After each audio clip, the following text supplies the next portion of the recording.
조갑제 TV 시청자 여러분 안녕하십니까? 2020년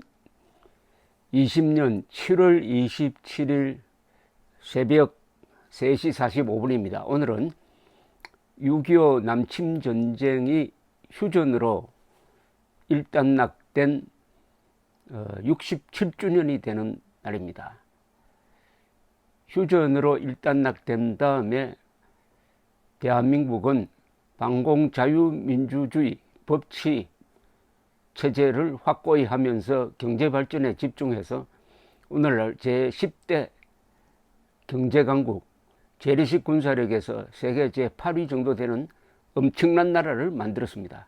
그러나 문재인 정권이 들어서면서 대한민국의 정체성과 정통성을 허물고 한미일 동맹을 뒤흔들고 있습니다. 여기에 권력과 의용 언론이 합세를 해가지고 사실을 조작하고 있습니다. 그런데 역시 진실을 권력으로 왜곡하는 데도 한계가 있습니다. 곳곳에서 지금 구멍이 나고 있습니다. 오늘 새벽에 제가 방송을 드리는 것도 그런 맥락입니다. 조선닷컴에 따르면은 KBS가 지난 18일 날 이동재 채널A 기자와 한동훈 검사장이 공모해가지고 신라젠 의혹 제기를 총선 전에 함으로써 윤석열 총장에게 유리한 상황을 만들려고 했다 하는 취지의 오보를 했습니다. 엄청난 오보를 했습니다. 나오자마자 한동훈, 이동재 양쪽에서 녹취록을 공개하면서 여기에 그 내용이 어디에 있느냐라고 들이대고 한동훈 검사장이 KBS 기자 등을 고소를 했습니다. 그러니까 바로 다음날 19일 KBS가 사과하고 정정 오보를 인정을 했습니다. 그때부터 KBS 안에서 누가 이 정보를 제공했느냐, 이 정보 제공한 사람이 검사가 아니냐 하는 쪽으로 내부에서 공정노조 등 또는 KBS인이란 단체 등이 나와가지고 문제를 제기하고 있는 가운데 오늘 조선닷컴은 이런 보도를 내놓았습니다. 그런 오보를 하도록 엉터리 제보를 한 사람이죠. 한 사람이 서울중앙지검의 핵심 간부로 지목되고 있다. 핵심 간부로 지목되고 있다는 보도를 했습니다. 조선닷컴에 따르면은 조선일보가 지난 25일자로 보도한 KBS 내부의 취재 녹취록에는 채널A 기자 사건과 관련하여 KBS 기자와 여러 번의 문답을 나눈 인물이 등장하는데 이 사람이 바로 서울중앙지검 핵심 간부라고 지금 KBS 내부나 또는 검찰의 복수 소식통이 전하고 있다. 이런 보도를 했습니다.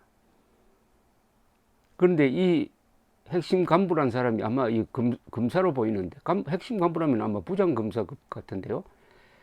이 사람이 이동재 기자와 한 검사장의 대화 녹취록에 나오지도 않는 내용을 가지고 있는 것처럼 KBS 기자에게 이야기를 하니까 KBS 기자는 그걸 믿고 확인되었다 이렇게 이제 보도를 했습니다. 결과적으로 이제 오보가 되놓으니까 누가 KBS를 함정에 빠뜨렸느냐 해가지고 이 사람을 색출하자고 지금 나서고 있고 외부에서는 이 사람을 고발을 해놓았습니다. 지금 이 사람이 누군지 모르지만 고발을 해놓았는데 또 한동훈 검사장 쪽에서는 이런 논리를 세우고 있습니다. 보통은 언론사가 소스를 보호한다고 해가지고 취재원을 이야기하지 않는 게 언론 윤리처럼 되고 있는데 이 경우에는 그게 아니다. 왜냐하면 거짓말 정보를 제공을 했기 때문에 이건 분명히 취재원 보호에 해당하지 않으니까 빨리 밝혀라 뭐 이렇게 압박을 하고 있습니다. KBS 노동조합 제1노조입니다. KBS 노동조합이 몇 개가 있습니다. 노동조합과 공영노조는 취재 기자 등을 상대로 최종 확인에 나설 것이라고 조선닷컴은 전했습니다. 아마 KBS 내부에서 조사 결과가 나오지 않을까 그렇게 생각이 듭니다. 사실로 드러날 경우에 이것은 친권력형 또 다른 검언 유착 사건이 될 전망입니다. 지금 정권에서 짜고 있는, 또 추미애 법무장관이 적극적으로 지원하고 있는 서울중앙지검의 편파 수사는 한동훈 검사장과 채널A 기자가 공모해가지고 한방 터뜨리기로 했다라는 쪽이었는데, 이것은 허물어지고 오히려 엉터리 제보를 한 이 친정권 적 검사와 KBS 또는 MBC가 짜고 이런 선동을 하고 있다. 그러면 새로운 권언유착이죠. 이 검사들이 지금까지 쭉 그런 이야기 했습니다. 이건 검언유착 성격보다는 권언유착의 성격이 강하다. 그쪽으로 지금 기울고 있는 판세입니다. 조선닷컴은 제보자로 지목되고 있는 서울중앙지검 간부와 통화를 했다고 합니다. 그는 KBS 기자와 전화하거나 사무실에서 만난 사실이 전혀 없고 수사팀이 아니어서 수사 내용도 전혀 모른다며 의혹을 강하게 부인했다고 하고요. 조선일보는 또 이성윤 서울중앙지검장에게도 연락을 취했으나 연락이 닿지 않았다라고 전했습니다. 한편 서울중앙지검 수사팀이 지난 5월 압수수색을 통해 이동재 전 기자의 휴대전화와 노트북을 압수한 데 대해서 서울중앙지법 형사 31 단독 김찬년 판사는 지난 24일 이 전 기자나 변호인에게 영장을 제시하지 않았고 압수수색에 실질적 참여권을 보장하지 않았다면서 휴대전화 2대, 노트북 1대에 관한 압수수색 처분 취소 결정을 내렸습니다. 서울중앙지검 수사팀 소속인 정광수 조사부 부부장은 지난 5월 14일 서울 그랜드 하얏 호텔 1층 커피숍에서 채널A 간부를 만나 이 전 기자의 휴대전화 2대 등을 제출받았는데 이게 위법하다고 본 겁니다. 그러니까 본인의 의사를 확인하지 않고 다른 사람이 이 기자의 휴대전화를 가져가서 그냥 넘겨버렸다 이거예요. 당시 이 전 기자는 압수수색 사실을 몰랐다고 합니다. 중앙지검의 무리한 수사에 또 제동이 걸린 것이라고 입을 모으고 있다는 건데, 이래저래 지금 서울중앙지검이 칼자루를 잡은 줄 알았더니 지금 칼날을 잡고 있는 모습입니다. 일단 이동재 전 기자를 구속시키는 데는 성공을 했는데 구속영장이 또 해괴망측한, 아마 한국 사법사상 처음 보는 무슨 논평문 같은 영장이 발부되어 가지고 법조인들 사이에서는 화제가 되고 있다고 합니다. 이게 과연 판사가 쓴 게 맞느냐? 판사가 쓴 게 맞느냐? 자, 이런 걸 종합하면은 이제 추미애 씨가 아주 곤란하게 되었습니다. 이런 편파 수사, 그리고 부실 수사죠. 편파 수사는 항상 부실 수사입니다.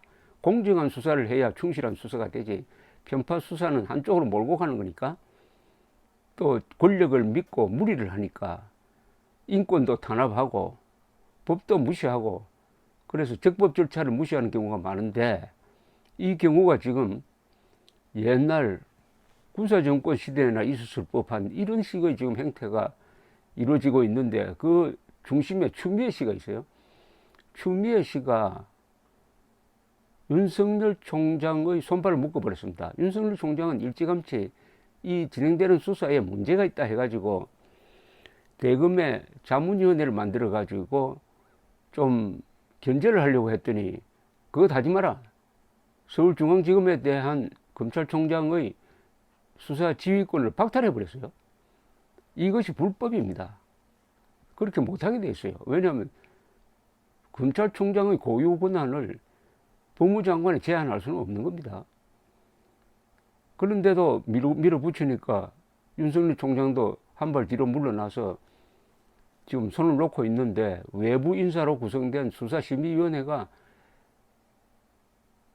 여러 의견을 들어보니까 이것은 수사 중단해야 된다. 수사 중단 권고를 내렸는데, 수사 중단 권고라는 것은 이게 처음부터 수사 범죄가 안 된다는 뜻입니다. 범죄가 안 되는 걸 무리하게 없는 죄를 만들어서 하고 있으니까 중단해라. 15명 중에 10명이 그런 의견을 내가지고 그리고 기소도 하지 말아야 됐습니다. 수사 중단 및 불기소를 권고하는 결정이 내려왔으니까 이제는 추미애 법무장관을 수사해야 됩니다. 추미애 씨가 하고 있는 것은 전형적인 직권남용입니다. 권한남용입니다. 권한남용의 의미는 뭐냐면은 할 의무, 다른 사람에게 다른 사람으로 하여금 할 의무가 없는 일을 하도록 하는 겁니다. 할 의무가 없는 일을, 그러니까 윤석열 총장으로 하여금, 윤석열 총장은 서울중앙지검에 대한 지휘권을 갖고 있는데 그것을 못하게 하는 것을 바로 직권남용이라고 그러는데, 그때 검사장 회의를 하니까 거의 만장일치로 이것은 명백한 불법이라고 최고 수사 경력자들이 이야기를 했습니다. 만약 이런 짓을 법무장관이 아니라 다른 사람이 저질렀으면 당장 검찰이 수사를 하는 거죠. 따라서 이제 객관적인 자료가 여기저기서 다 나오니까 이제 검찰은 추미애 씨를 직권남용으로 수사를 하는 게 맞습니다. 그리하여 법원의 판단을 받아보는 게 맞습니다. 이번 만약 이 조선닷컴의 보도대로 이 엉터리 제보자가